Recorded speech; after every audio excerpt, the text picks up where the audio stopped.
Okay, so last time we finished dyeing and polishing up the holster. So the next step is I have to sew down the belt loop. Now I'm going to do that on my Tipman Boss sewing machine.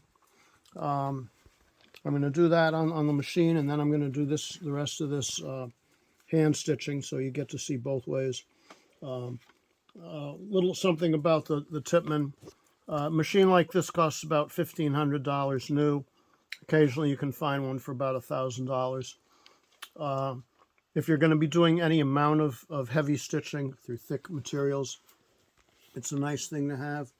There are other machines you can get that generally start at about $2,500 and can go up to about $10,000. The Tipman has its quirks, and I've learned to work with them. But over the years, I've used half a dozen different sewing machines. They all have their quirks, so anything you get, you just have to learn to deal with. So we'll go ahead with this.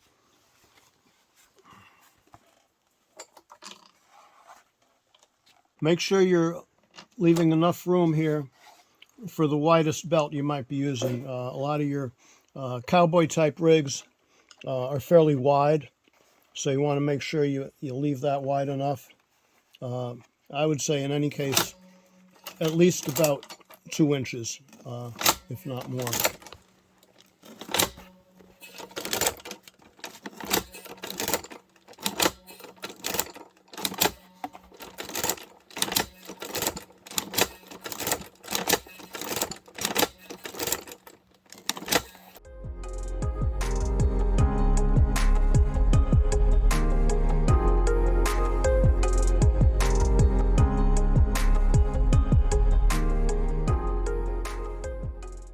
I double stitched across the top because if it's going to give out anywhere, that's where it's going to give out. It's just a little extra something to make sure that this is going to last forever.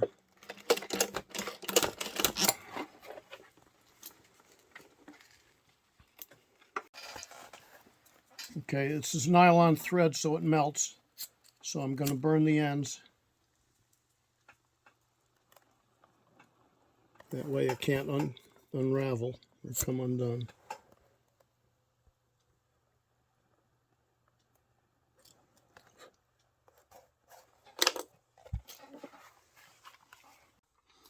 Okay, so we've got the belt loop all stitched. Now I have to prepare the outer edge here for stitching. So we're going to glue in a welt.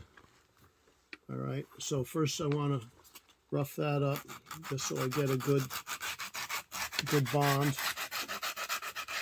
Doesn't take much, just enough to break the surface in case I got any wax on it when I was putting the finish on there. That's about it.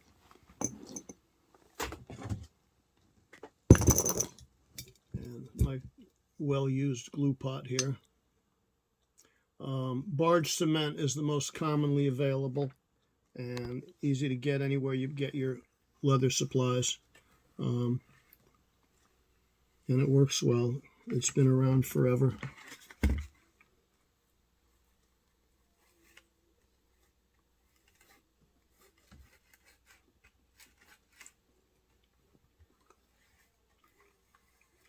After applying it, you have to wait about 10 minutes or so for it to set up. It's a contact cement, so you let it dry for about 10 minutes, and then once you stick it down, it's there. It's going to stay. So we're just waiting now for that to dry, and in about 10 minutes or so I'll stick it and then glue the other side of the welt, and then we'll get ready to stitch it. Okay, so the welt is ready to glue in. Let's set it in there.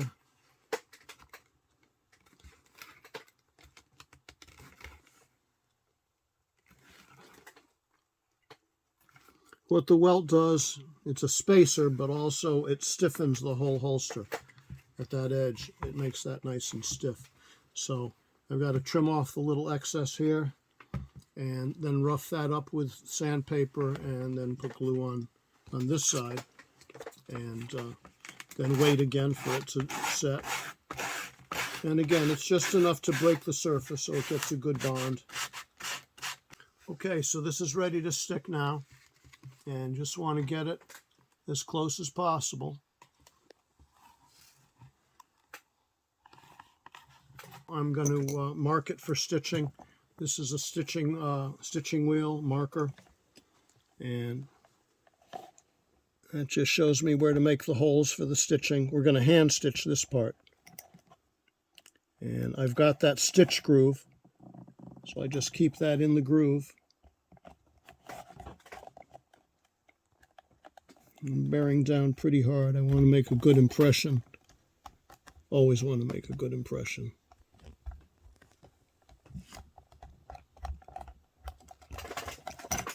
Okay, I don't know if you can see that, the marks for the stitch holes. Now there's ways you can do that. The low-tech way is if you have a stitching awl, and you can punch all the holes by hand. That's the hard way to do it, and it's very difficult to get everything to line up perfectly on the back side. But it can be done. I've done it many times. But the better way to do this is with a drill press. Okay, now I'm fortunate. I've got this drill press that's about as old as I am that my father gave me. But you can get an acceptable drill press from any number of places for $100, $150. And if you're going to do any amount of this, I'd strongly recommend you invest in a drill press. All right, as you're doing this, you want to make sure that the holster or whatever it is you're stitching stays flat on a piece of wood. You don't want it tipped one way or another. You want to keep it flat.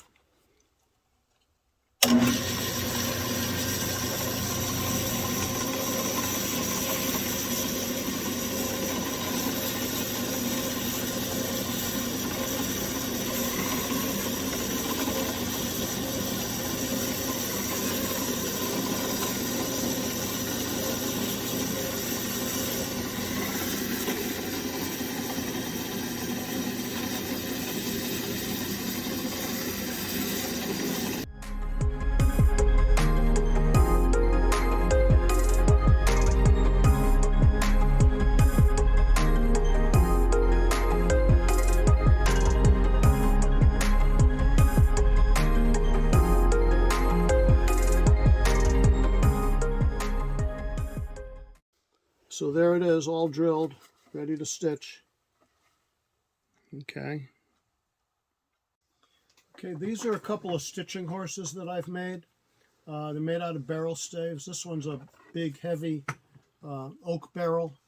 It was a wine barrel. You can still see the purple from the wine. And then this one here was just made from a nail keg. Much lighter duty, but it does the job.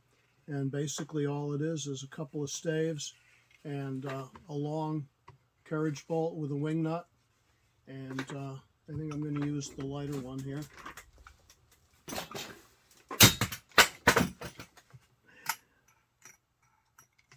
Okay, open that up.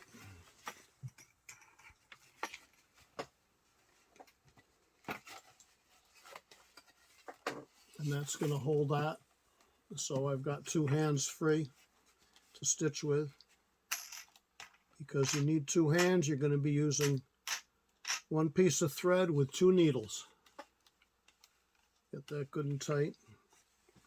All right, we'll set that there for a minute. So here's the thread. I use a heavy nylon thread. And you want to get some harness needles. Harness needles have a blunt point. So when you're pushing it through the leather, you don't have a real sharp point that gets hung up on the inside of the leather, inside the hole.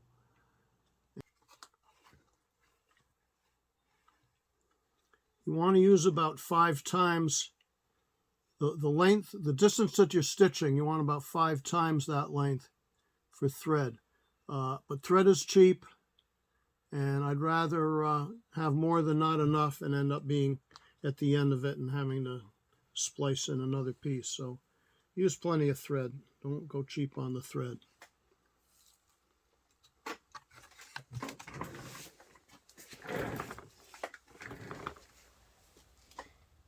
Okay, so what you're doing You're starting like so.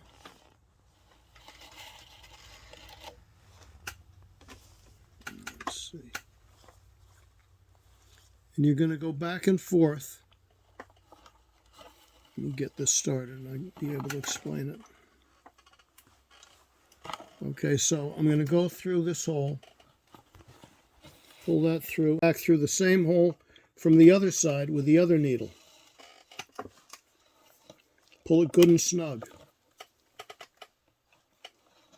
like so.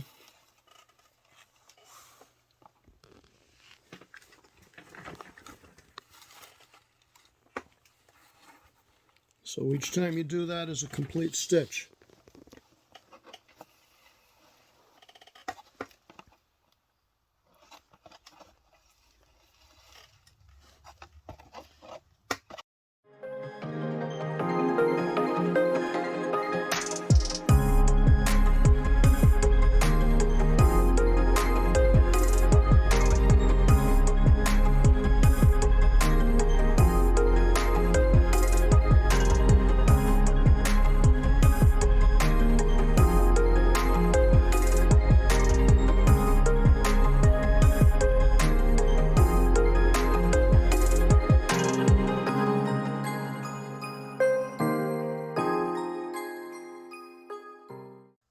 Okay, so when you get down to the very end, I'm going to make that last stitch, and then we're going to back stitch it a couple stitches, at least 2 stitches we'll back stitch, which means just go back the way you came, using the same technique, the same 2 needle technique.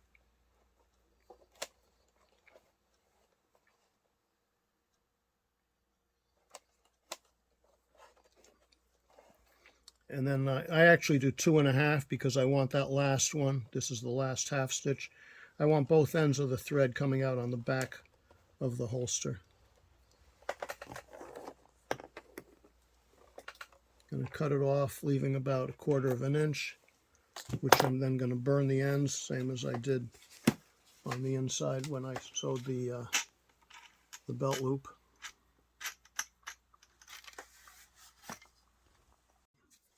Okay, so you see I left about 1/4 inch. Burn the ends. And that's going nowhere. That's done. Okay, so there it is, all stitched. Next step is I'm going to grind these edges, finish it all off, and you'll see.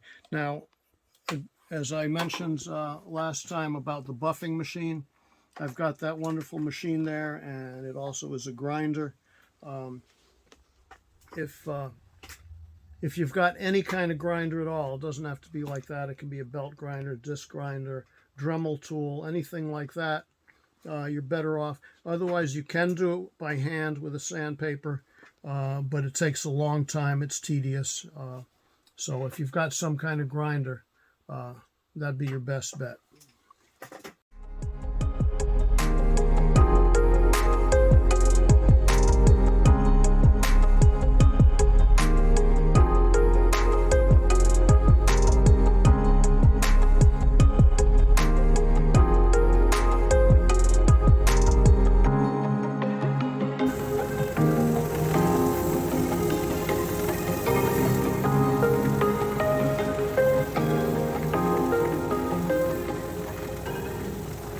So now I've gone to the lighter weight or finer sandpaper on my grinder.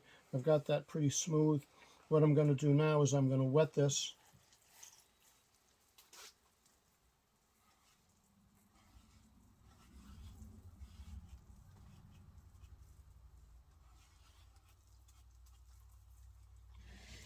And on my grinder here, I've got a very well-worn piece of sandpaper there that's basically my burnisher. I'm going to go over that and just burnish that edge.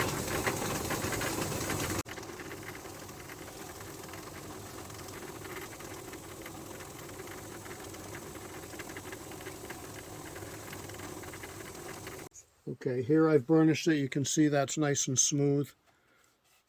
I haven't done it yet here, but I just want you to see the difference. So I'm going to go back and finish burnishing that now. there it is, all burnished, nice and smooth. I'm going to take my burnishing ink to it, and we'll dress that with the burnishing ink, let it dry, and then buff it up. Okay, this is the burnishing ink that I talked about in the last video.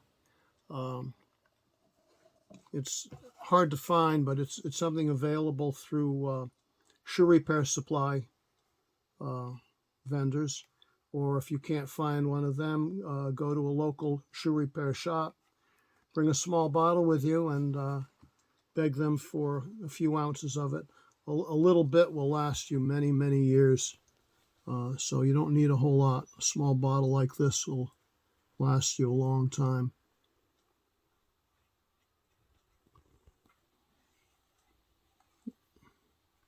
Okay, that's got to dry for a while. One thing that I've found is if you try buffing it before it's completely dry, the wet spots will end up having a dull finish.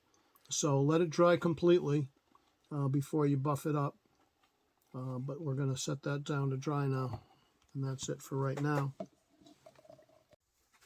Okay, so there's my edge dye. It's all dried and ready to buff. And again, I've got this nice buffing machine here.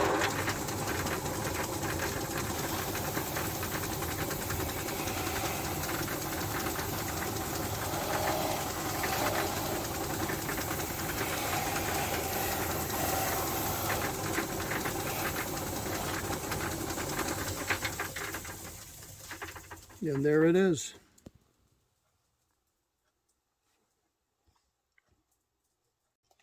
So there it is, the finished product. Look at that. It's like it was made for it, huh? Fits right in there, nice. Just right.